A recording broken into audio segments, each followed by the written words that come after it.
All right, welcome to the Explainer. So today, we're going to get into something that's, well, it's pretty big. India's new Digital Rupee. We're going to break down what this thing actually is, and more importantly, is it about to completely change how money works on your phone? Okay, so let's just get right to the heart of it, the question I know everyone is asking. We've got UPI, we've got GPay, we've got PhonePay. I mean, we tap our phones to pay for literally everything. So doesn't that mean we already have a digital rupee?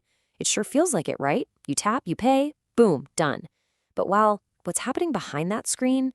It's a bit more complicated than you might think. So to really wrap our heads around what the digital rupee is, we first have to talk about the money we're already using. And yeah, it turns out there are actually two different kinds of money we use every single day, most of the time without even thinking about it. Okay, first up, good old-fashioned cash. You know, that physical note in your wallet? That's what's called sovereign money. And what that means is it's a direct promise from the Reserve Bank of India straight to you. It says, I promise to pay the bearer, right? There's no one in between. It's a direct line from the central bank to you, the person holding it. But now, think about the balance you see in your banking app. That's a completely different animal. That's commercial bank money. It's not a direct claim on the RBI. No, it's actually a promise from your bank, your HDFC, your SBI, that they owe you that money. So when you make a UPI payment, you're not really sending money, you're sending an instruction, telling your bank to settle its promise with somebody else's bank. And this is exactly where the digital rupee comes in and just changes everything. Think of it as the digital twin of physical cash. It's a direct liability of the RBI, just like that banknote, except it lives in a digital wallet on your phone. It completely bypasses that commercial bank layer. It's a direct claim on the central bank. No middlemen involved. Right, so that leads us to the big one. The most important comparison we need to make. How is this thing any different from UPI? I mean, we use UPI for everything, so what's the real distinction here? This is probably the best way to think about it. The analogy here is perfect.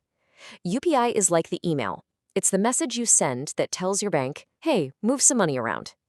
The digital rupee, on the other hand, it is the money. It's the actual digital cash itself that's moving directly from your wallet to someone else's. No messages, just the asset. So yeah, that really highlights the key difference, right? UPI is just a payment system. It's the plumbing, the infrastructure that moves that commercial bank money around.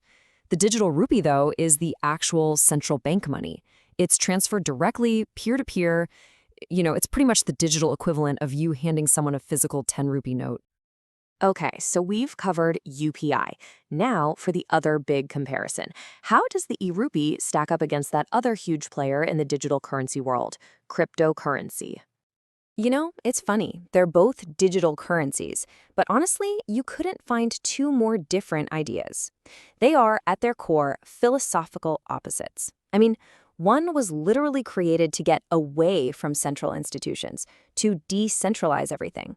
The other? It's designed to bring a central institution squarely into the digital age. So here's the bottom line. The digital rupee, it's centralized. Its value is totally stable because it's pegged one-to-one with the good old physical rupee. And of course, it's backed by the RBI. Crypto? Well, that's the complete opposite. It's decentralized. Its value is, well, we all know it's famously volatile, and there's no central authority behind it at all. One is official government money. The other is basically a giant open source project. All right, so we've got a handle on what it is and what it isn't. But what about the how? How is the RBI actually building this thing, and how are they planning to get it into our hands? So the tech behind the e-Rupee is actually a form of distributed ledger technology, or DLT. Now, if that sounds familiar, it's because it's from the same tech family that powers blockchain and crypto. But, and this is a massive but, unlike something like Bitcoin, which has a public ledger that anyone can see and join, the digital rupee runs on a private, permissioned system. What that means is the RBI and a few authorized banks are the only ones in control. And the rollout is pretty interesting because they're doing it in two different ways at the same time. First, you've got the retail version, they're calling it e-Rupee R. That's the one being tested for you and me, for our everyday shopping and payments. But then there's a whole other version, the wholesale one, or e-Rupee W. And that one is designed for the big players, the banks, for their huge, high-value transactions. The idea there is to make the entire financial backbone of the country faster and way more efficient. So this all leads to the final and maybe the most important question of all. With UPI being so successful and everything else we have, why? Why go through all this trouble? Why does India even need a digital rupee in the first place? Well, it really comes down to future-proofing our currency. For one, think about the huge cost of printing, distributing, and managing all that physical cash. This could slash those costs. Then there's financial inclusion, getting more people into the formal economy. It also gives people a safe, stable, government-backed digital option, which is a direct answer to private cryptocurrencies.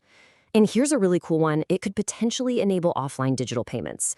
Imagine being able to pay digitally even when you don't have an internet connection. None of our current systems can do that. So, as these pilot programs get bigger and bigger, it's becoming really clear that the digital rupee is so much more than just another payment app. This is a fundamental shift in the very nature of our money. It's direct, it's sovereign, and it's truly digital for the very first time. And that leaves us with a pretty massive question to think about. Are we looking at the future of the wallet itself?